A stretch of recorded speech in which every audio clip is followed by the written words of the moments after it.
your book deals with breast cancer. Do certain foods target that, or can your book or similar ones apply to different types of cancers? Well, there's a lot of foods in our book that are applicable to many, many, many cancers, but there's a few things that are very particularly applicable to breast cancer, and I guess what I would focus on would be the cruciferous vegetables, because the cruciferous vegetables like broccoli and cabbage, Brussels sprouts, and especially broccoli sprouts, contain phytonutrients called glucosinolates.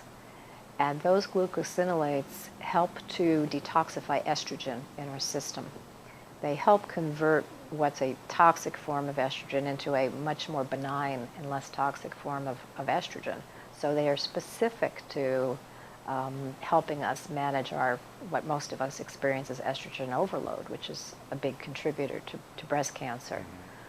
So we stress those a lot. We also stress foods that are very friendly to the liver, because the liver, again, is very involved in how you metabolize estrogen.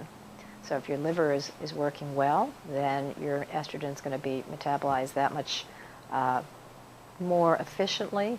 And then finally, we stress, and this is good for every, not just cancer, but every health condition under the sun, is fermented foods. But they do have a particularly